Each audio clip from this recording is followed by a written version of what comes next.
अभी सुन रहे थे कि मैं बड़ा ही भाग्यवान हूँ क्योंकि मैं इंसान हूँ। इंसान सबसे श्रेष्ठ प्राणी है क्योंकि मनुष्य में ही यह समझ है कि अपने जीवन को अच्छा बनाना है। पशु पक्षियों में तो केवल जीवन जीना, केवल जीना है उनमें बस, लेकिन मनुष्य में एक समझ है कि हमें जीना तो है लेकिन अच्छे तरीके से जीना है, सही जीवन जीना है। और यदि गलत जीवन जीते हैं तो उसका परिणाम दुखद होता है। आसपास लोगों को आप देखते हैं, कई लोग ऐसे होते हैं जिनका खाना पीना गलत, बोली वाणी गलत, कार्य व्यवहार गलत, स्वयं भी दुखी रहते हैं, दूसरों को भी दुख देते रहते हैं। ऐसे लोगों को लोग पसंद नहीं करते। जिसके आने से भय हो, क्या आप ऐसे आदमी को पसंद करेंगे? जैसे यही कोई एक आदमी मशीन गन लेकर आ जाए, बंदूक लेके आ जाए और कहे कि सावधान, तो फिर हम सभी भयभीत हो जाएंगे। तो क्या जिसने हमको चुनौती दी है, जो बंदूक हाथ में लेकर आया है, उन्हें हम पसंद करते हैं? पसंद नहीं करते हैं। कोई हमें गाली दे, कटु बोले, हमारे धन का नुकसान करे, परिवार का नुकसान करे, ऐसे लोगों को हम पसंद नहीं करते। अच्छे वही लोग लगते हैं जो हमें अच्छा महसूस कराएं, अर्थात जब हमसे बातचीत करें तो हमारे भी आदर सम्मान का ध्यान रखे, हमारे भी विचारों का ध्यान रखे, हमारे भी जीवन का ध्यान रखे। ऐसा न हो कि केवल अपने ही स्वार्थ के लिए, अपनी ही बातों को मनवाने के लिए हमारी अवमानना करे, हमारा अपमान करे। ऐसे लोगों को पसंद नहीं करते हैं।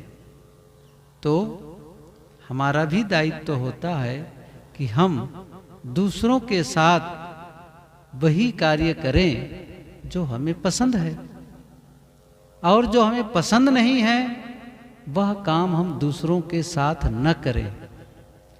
ये बहुत ही सरल बातें हैं, लेकिन सरल बातें होते हुए भी इसका प्रयोग हम जीवन में नहीं करते हैं। और जीवन में जैसा हमें सुख का अनुभव करना चाहिए, आनंद का अनुभव करना चाहिए, परस्पर में प्रेम का अनुभव करना चाहिए, वह नहीं कर पाते हैं। आखिर में आदमी से पूछो दुखी क्यों हो, तब बहुत सारे कारण गिनाएंगे।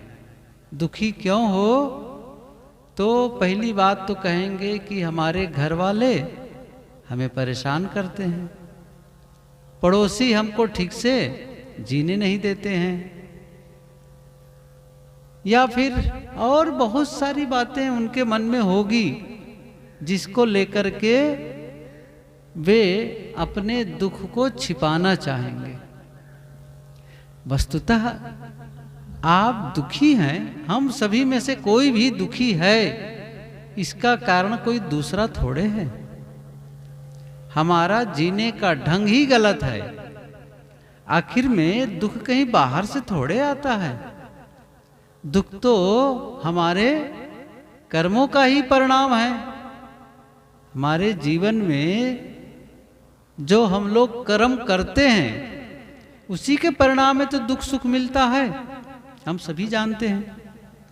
जब हम सही भोजन करते हैं तो स्वास्थ्य अच्छा रहता है, गलत भोजन करते हैं तो स्वास्थ्य खराब हो जाता है। अब हमारे स्वास्थ्य को खराब करने के लिए कोई दूसरा जिम्मेदार थोड़े है, हम ही तो जिम्मेदार हैं। और जब हम ही स्वास्थ्य, हमारे ही गलत खान पान और कार्य व्यवहार से स्वास्थ्य खराब हुआ है, तो हम उसमें सुधार कर लें। और जब सुधार कर लेंगे, ठीक ठाक कर लेंगे, तो स्वास्थ्य भी सुधर जाएगा। बस यही जीवन की बात है। हमारे ही कुछ ऐसे व्यवहार होते हैं, ऐसे कार्य होते हैं जिससे हमारा जीवन दुखमय होता चला जाता है, अशांत होता चला जाता है। लेकिन जब उसे ठीक ठाक कर लेते हैं तो जीवन सुधर जाता है। और इसी के लिए तो सत्संग की आवश्यकता होती है।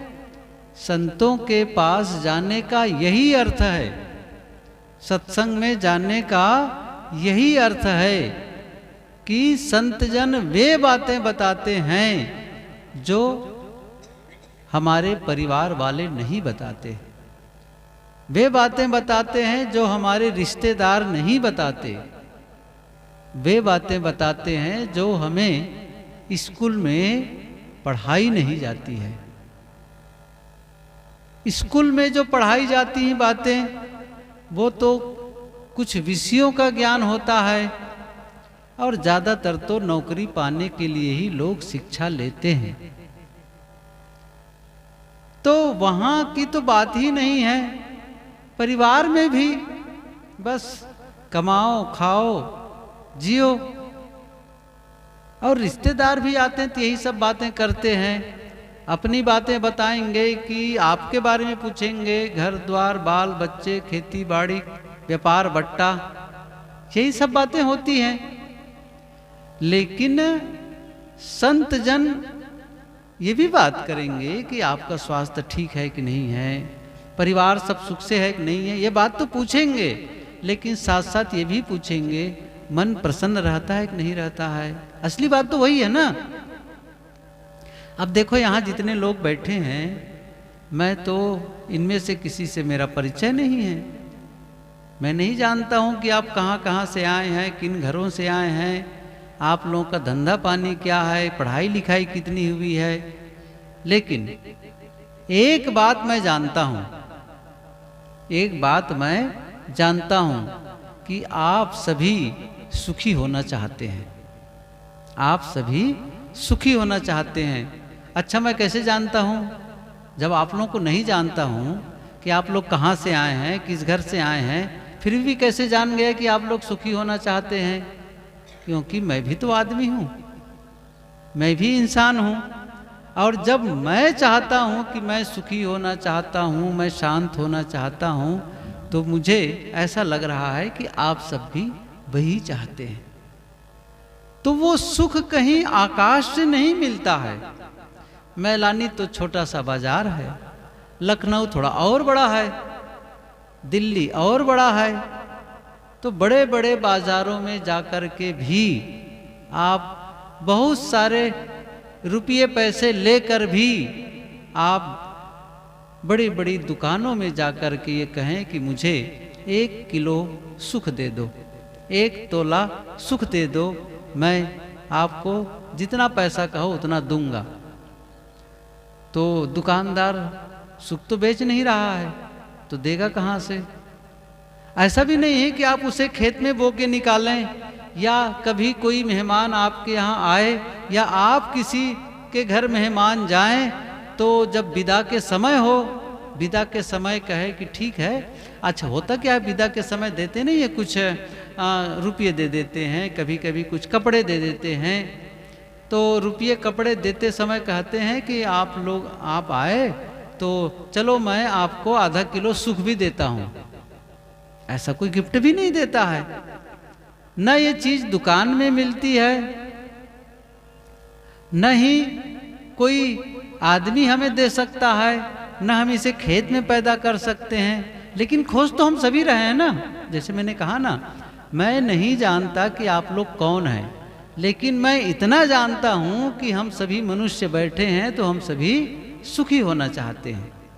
अब जैसे कोई कहे कि मुझे भूख लगी है, मुझे भोजन चाहिए, तो हम में से कोई भी कहेगा भैया भोजन वहाँ मिल रहा है, चले जाओ, अमुक दुकान है, भोजन मिलता है, वहाँ चले जाओ। अच्छा नहीं मिलता, चलो मैं करा दूंगा, ये भी हो सकता है, चलो मैं करा दूंगा।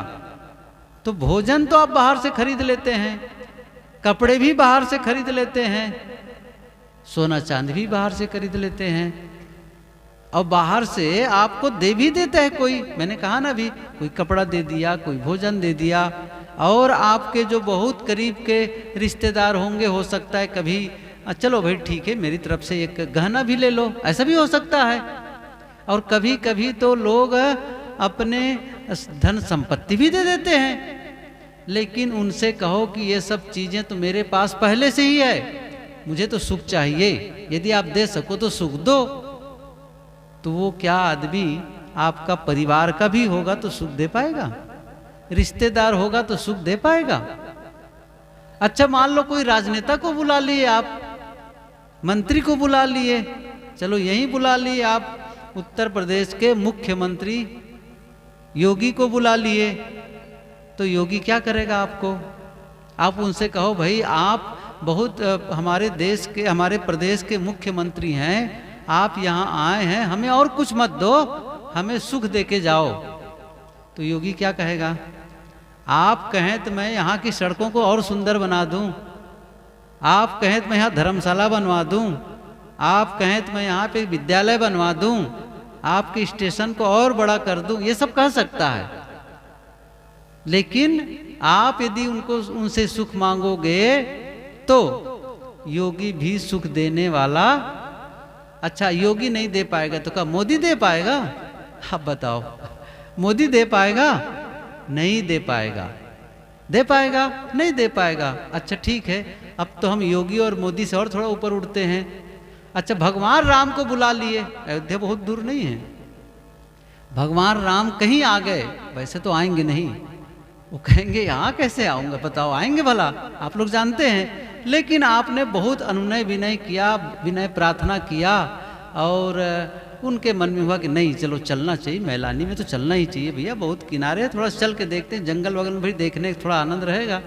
और आ भी गए वो, और भगवान से कहें भगवान आप दर्शन दिए हैं तो बहुत अच्छी बात है, हम सभी प्रार्थना कर रहे थे, और कल तो आपके जो भगत है ना हनुमान जी, उनके बहुत बड़ी जयंती मनाई गई है बहुत जुलूस निकाले थे, तो हम आपके भगत हैं, तो आप और कुछ मत दीजिए, हमारे पास तो मकान भी है, हमारे पास कपड़े भी हैं, हमारे पास खाने पीने की भी चीज़ें हैं, यदि हमें दे सको तो एक ही चीज़ दो, सुख दे के जाओ। तो भगवान राम क्या करेंगे? सुख दे के जाएंगे? आपको क्या लगता है, भरोसा है ऐसा?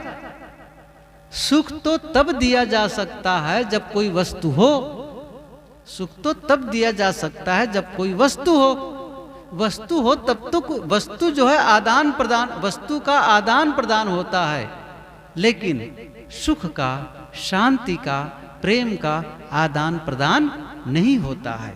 तो क्या है वह? हमारे वो सुख जो है मन की अवस्था है। इस चीज को समझें अब, जो मैं कहना चाहता हूं। सुख क्या है?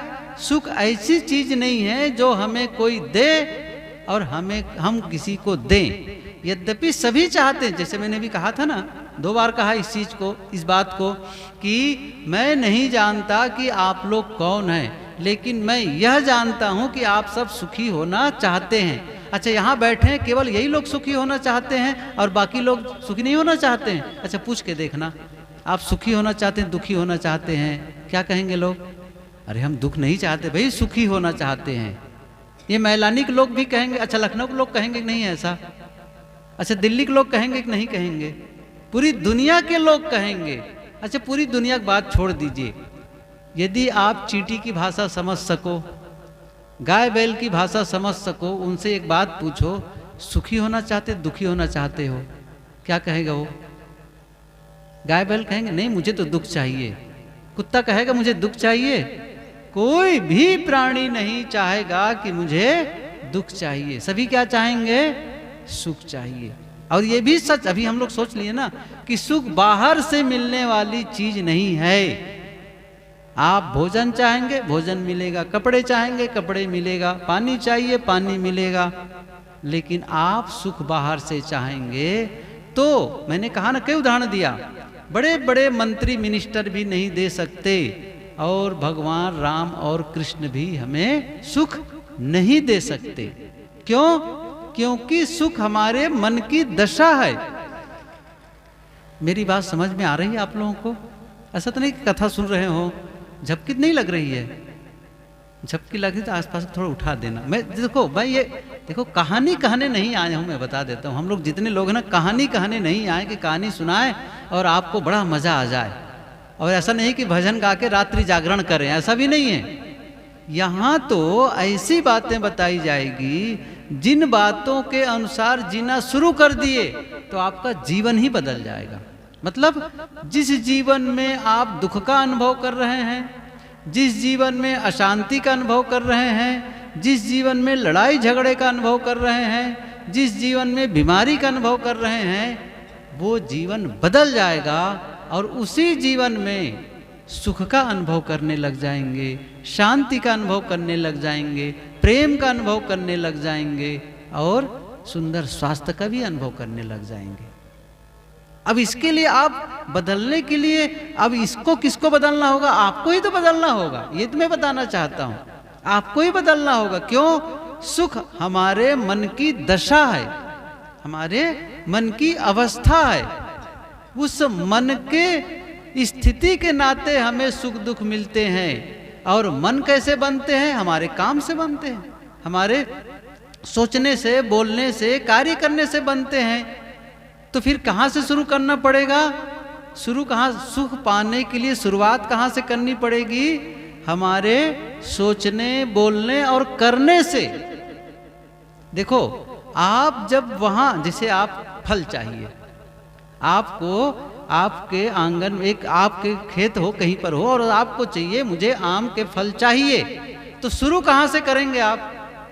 शुरू कहाँ से करेंगे? आम का फल चाहिए तो आम के बीज से। सही है ना? ये बात तो समझ में आ रही ना? यदि आम का फल चाहिए तो आम के बीज शुरू करेंगे। आम तो बड़ा लंबा समय लगता है। गेहूं की फसल चाहिए तो गेहूं के बीज से तो शुरू करेंगे। फसल चाहिए, गेहूं का बीज बोएंगे तब तो आएगा ना। सीधी सी बात है, वहीं से शुरू करेंगे। ऐसे ही है, यदि आप अच्छा परिणाम चाहते हैं तो आपको क्या करना पड़ेगा? अच्छा बीज बोना पड़ेगा। जिस फसल को चाहते हैं, जिसकी फसल चाहते हैं, आप गेहूं चाहिए तो गेहूं का बीज बो, गन्ना चाहिए तो गन्ना का बीज बो, मक्का चाहिए तो मक्का का बीज बो। क्या यह मुश्किल बात है समझना? कोई मुश्किल नहीं इस चीज को समझना। यही बात तो मैं कहना चाहता हूं। यदि आपको सुख चाहिए ना, सुख चाहिए तो किसका बीज बोना पड़ेगा? सुख का बीज। इतना सरल गणित समझो, सरल गणित समझो। ये देखो, इसको समझ लोगे तो जीवन बदलेगा। आप कहते होंगे ना, नहीं मंदिर में जाकर पूजा करेंगे जीवन बदल जाएगा। अच्छा, बहुत दिन से कर ही रहे हो, कितना बदल गया देख लो। कर रहे हो ना, 10 साल 5 साल तक कर ही रहे हो। आप कहेंगे नहीं हम सरजू नहाएंगे तो जीवन बदल जाएगा। कई लोग तो 10 बार नहा के आ गए होंगे, एक बार नहीं 10 बार नहा के आ गए होंगे, लेकिन तंबाकू नहीं छूटा होगा अभी। सही है ना? तंबाकू नहीं छूटा होगा, बीड़ी नहीं छूटी होगी, गाली देना नहीं छूटा होगा, झूठ बोलना नहीं छूटा होगा। तो केवल नदी में नहाने से जीवन थोड़ी बदलेगा। मैं तो यही बता रहा हूं। और जीवन नहीं बदलेगा तो आप जो सुख चाहते हैं वो भी नहीं मिलेगा। सीधी सी बात है। फिर वो पहले जैसे आप नदी में नहाने के पहले दुखी थे, नदी में नहा के आए तब भी दुखी हैं।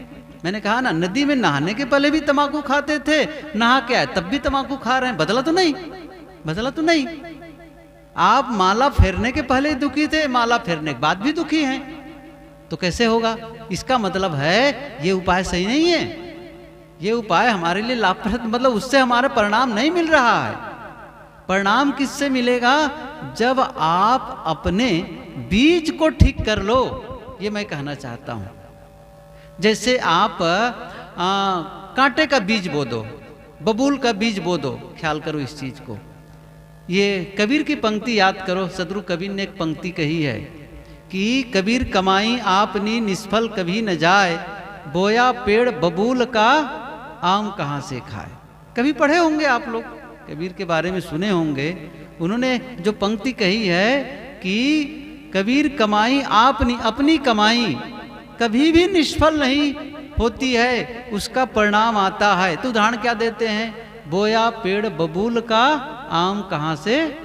यदि आप बबूल का बीज बोगे तो फिर आम मिलने वाला नहीं है, आम मिलने वाला। अच्छा, ये नियम कबीर साहब का बनाया हुआ है, आप बताओ।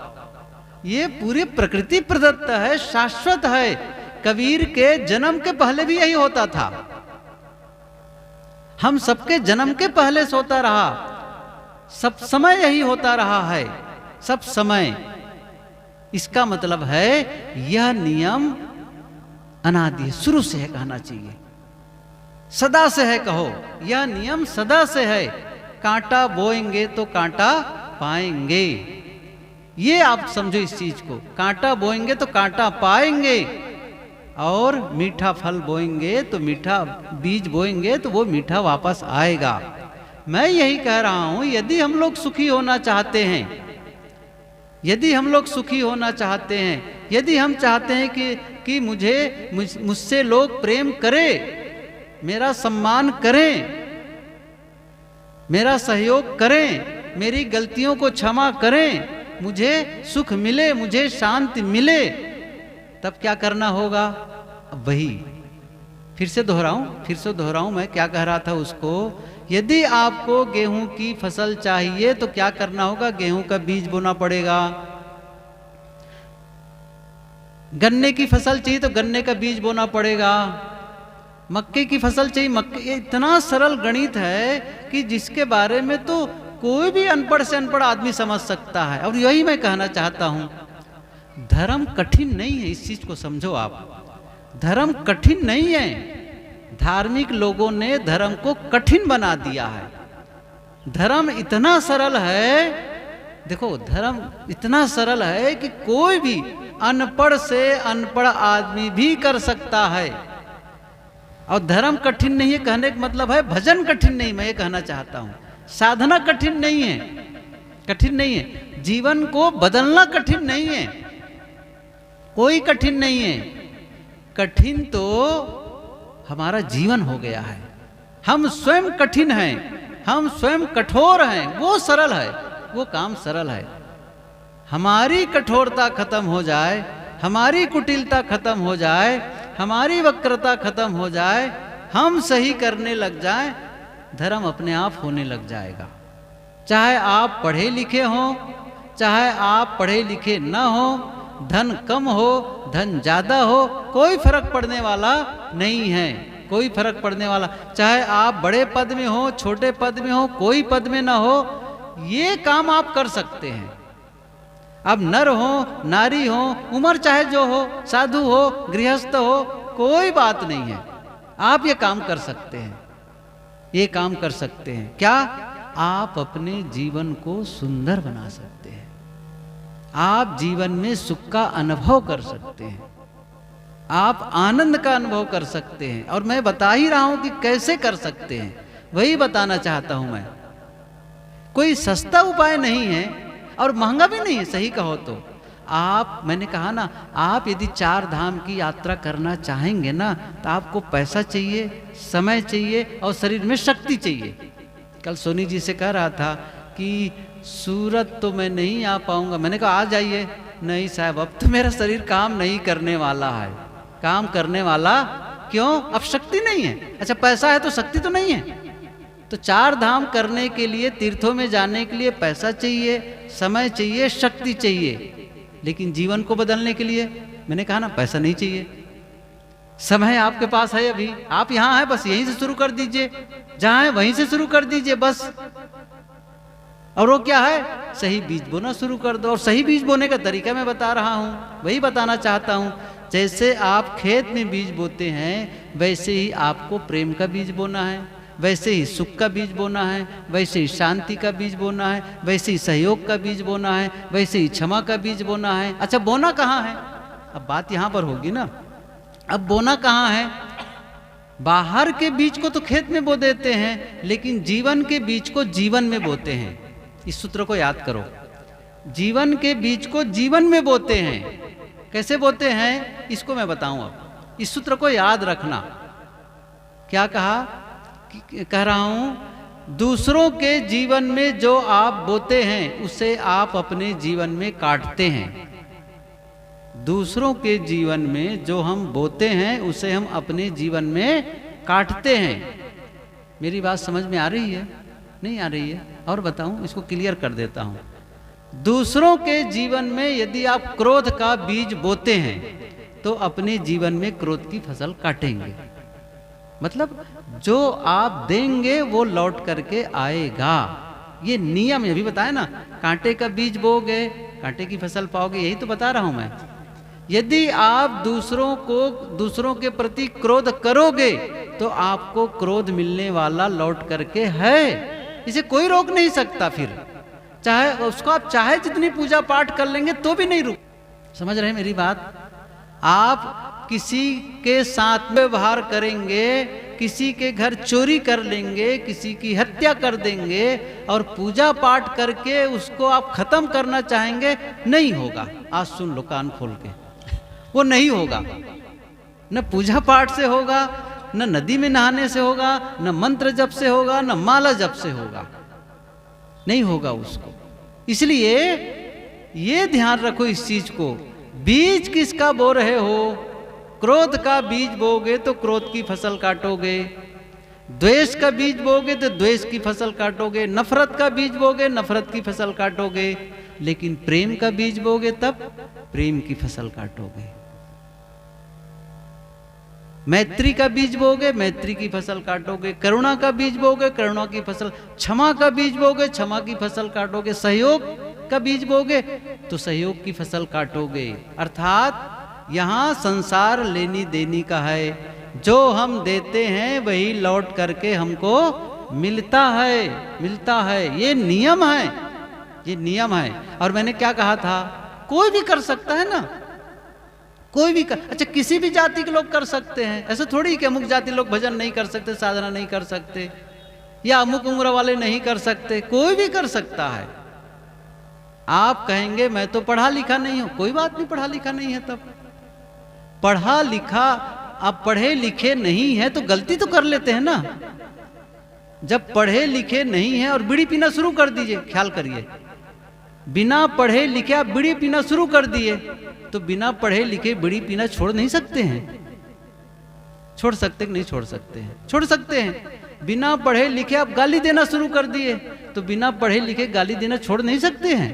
कितना सरल काम है ये, कोई भी छोड़ सकता है।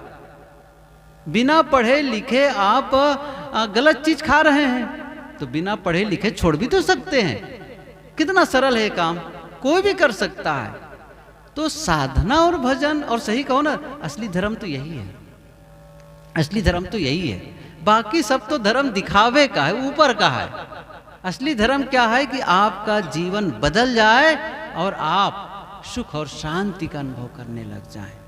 यही तो असली चीज है ना। आखिर में किसी की भी पूजा, किसी भी देवी देवता ईश्वर भगवान परमात्मा की पूजा करते क्यों करते हैं? भगवान के लिए पूजा करते हैं कि अपने लिए करते हैं?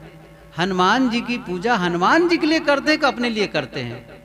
आज तो थोड़ा क्लियरिफाई हो ही जाए, थोड़ा क्लियर कर ही लेते हैं। सही है ना? हनुमान जी की पूजा हनुमान जी के लिए करते हैं कि अपने लिए करते हैं? अपने लिए। सही है ना? अपने लिए करते हैं। यदि आपको ये कहे भगवान, किसी भी भगवान की पूजा करे और भगवान को पूजा करे और भगवान खुश हो गया, और यदि दर्शन दे दे आकर के और कहे कि भगवान कहे कि देखो मैं, भगवान वहीं से ऊपर आकाशवाणी करे, मुझे बार बार बुला रहे हो, मैं कहीं आया तो आते ही आपको तमाचे से मारूंगा, डंडे से मारूंगा। कितने लोग भगवान को चाहेंगे बताओ? अब कोई चाहेगा? कोई नहीं चाहेगा ना। हम तो चाहते हैं कि वो आकर के हमको दुख न दे, दुख न दे। इसका मतलब आप अपने लिए चाहते हैं, भगवान के लिए नहीं चाहते हैं, अपने लिए। आप अपने लिए जब चाहते हैं, अपने लिए जब पूजा कर रहे हैं तो उस पूजा का फल क्या मिलना चाहिए? पूजा का फल क्या मिलना चाहिए? मन की पवित्रता। मन की पवित्रता, यही है ना जीवन की निर्मलता, यही तो चाहिए पूजा कमल, तो पूजा का फल चाहिए। और यदि पूजा कर रहे हैं, जीवन बदल नहीं रहा है, जीवन परिवर्तित नहीं हो रहा है, उस पूजा का क्या फल है? इसलिए आपको मेहनत करनी पड़ेगी। मैंने कहा ना, आज के पहले यदि दूसरों के साथ क्रोध करते थे, अब क्रोध छोड़ करके प्रेम करो, द्वेष छोड़ करके मैत्री करो, उनका विरोध छोड़ करके सहयोग करो, बदला लेने का भाव छोड़ करके क्षमा करना सीखो। ये जब बदलाव आता है तो आपका जीवन बदलता है, क्योंकि आप अब भीतर से बदल रहे हैं ना। मैंने कहा ना, आपको भीतर से बदलना पड़ेगा, बाहर से तो कोई बदल लेता है। कल तो देखे ना, कई लोग तो क्या क्या बने थे, बहुत लोग ऊपर से हम लोग देख रहे थे, कोई हनुमान बना, कोई कुछ बना।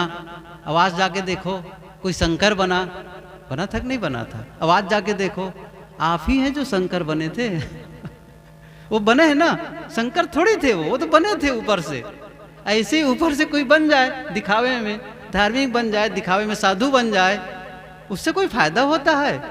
भीतर से बदल जाओ। और भीतर से बदला मतलब आपका स्वभाव बदल गया, आपके जीने का ढंग बदल गया।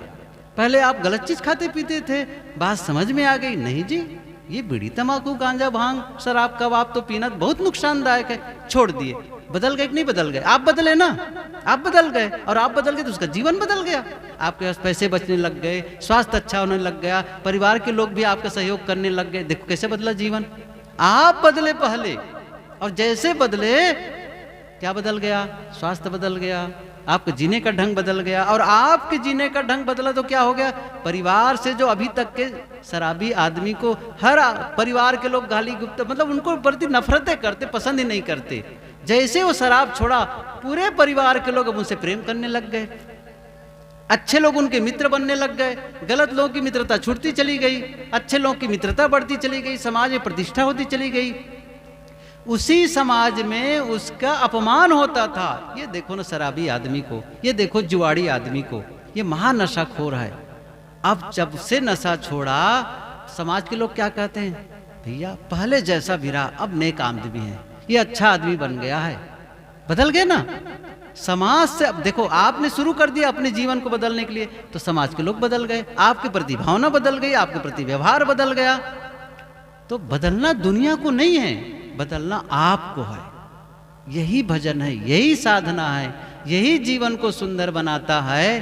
तो मैं आप लोगों के बीच कुछ बातें कही। क्या कही मैंने? फिर से मैं इसको समराइज करता हूं, थोड़े से सारांश बताता हूं इस चीज को, कि सत्संग में जो बातें बताई जाती है, संत जन जो बातें बताते हैं, आपके परिवार के लोग नहीं बताते हैं, आपके रिश्तेदार नहीं बताते हैं, विद्यालय में इसकी पढ़ाई नहीं होती है।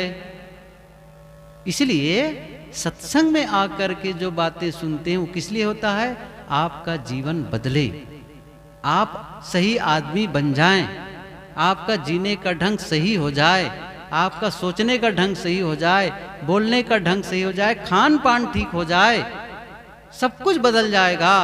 और जब सब बदलने के लिए बात अब आती है तो फिर जीवन बदल जाता है। मैंने कहा हम सभी जितने लोग बैठे हैं, नहीं पूरी दुनिया के लोगों से पूछ लो। मैंने कहा मैं आप लोगों को नहीं जानता कि आप लोग कौन हैं, कहाँ से आए हैं, कितने पढ़े लिखे हैं, ये मैं नहीं जानता, लेकिन एक बात जानता हूँ जो सच है। वो क्या है? सभी सुखी होना चाहते हैं, हम सभी सुखी होना चाहते हैं। और मैंने यह भी बताया कि सुख कोई देता नहीं है, न घर वाले न रिश्तेदार देते हैं, और फिर बताया न मंत्री मिनिस्टर देते हैं, और न भगवान राम और भगवान कृष्ण देते। क्योंकि कोई चीज हो तब तो दे, चीज तो है नहीं है, वो हमारी मन की दशा है। और हमारी मन की दशा कैसे बनती है इसको बताया, वो हमारे कर्मों से। जैसा करते हैं वो हमारे मन में बनता चला जाता है। यदि हम गलत करेंगे तो हमारा गलत मन बन जाएगा। कोई भी आदमी गलत करके सुखी नहीं हो सकता है, ये ध्यान दो। जैसे मैंने कहा ना, कांटा बोकर कभी भी कोई फूल नहीं पा सकता है। आप किसी के घर चोरी करें, किसी की हिंसा करें, कोई व्यभिचार करे और कहे कि मैं बहुत सुखी हूं, तो ऊपर से भले कह लो, धोखा दे दो दूसरों को, लेकिन अंतरात्मा को पता है तुम बहुत गलत आदमी हो, अंदर से कचोट होगी, बाहर से आप हो सकता है कि आप गलत काम करके बड़ा मकान भी बना ले, अच्छे कपड़े भी पहन ले, तो ऊपर से दिखेगा, लेकिन अंदर से जलता रहेगा आदमी, तड़पता रहेगा। असली चीज है आपके भीतर में। आप क्या उनसे कोई दुश्मनी है क्या आपको? मत करो। तो ये बहुत ही सामान्य सी बातें थी, और ये सामान्य बातें भले लग रही हैं, लेकिन यही आपके जीवन को बदलने वाली है, और यही आप करेंगे तो होगा। आप, मैंने कहा ना, फिर से कह रहा हूँ उस चीज़ को, आप सोचेंगे मैं केवल जाके नदी में डुबकी लगा लूँ और बस ठीक हो जाएगा। अब मैं बताया कई उदाहरण, नदी में कई बार डुबकी लगाने वालों का अभी न बीड़ी छूटी है, न तम्बाकू छूटा है, न हिंसा छूटी है। वो समाधान नहीं है। अच्छा, हम लोग तो जानते हैं ना, हम लोग तो प्रयागराज में रहने वाले हैं, सब बैठे हैं वो लोग प्रयागराज में। अयोध्या में रहे हम 10-12 साल, और प्रयागराज में रहे करीब 17-19-20 साल तक के। वहाँ कुंभ मेला में जाते थे, हरिद्वार में जाके कैंप लगाते हो, हमारा वहाँ पर छावनी लगती है, वहाँ देखे हैं। रोज नहाने वालों की दशा देखे हैं, कैसे कैसे कैसी बेईमानी करते हैं। और वहीं रहने वाले, अब कहने नहीं जी, पंडे पुजारी कितने क्या क्या करते हैं, जो ग्राहक आते हैं उनको देख लिए हो आप लोग, कितना पॉकेट मार लोग वहीं पर आसपास घूमते रहते हैं। बात यह है कि चित्त बदले, आपका अंतस बदले, आपके कर्म बदले, और कर्म बदलेगा तो जीवन बदल जाएगा। ये बहुत जरूरी चीज है, इसको समझो। वही भजन है, यही साधना है, और सच कहूं यही धर्म है, यही धर्म है। ये कर लो तो जीवन सुखमय हो जाएगा। इस समय तो सत्संग 12 बजे तक सोनी जी रखे थे, 12:30 हो गए हैं। अब तो इजाजत हो। शाम के भी सत्संग होगा, और उसमें आए आप लोग तो, और हमारे साथी लोग कहेंगे, और मैं भी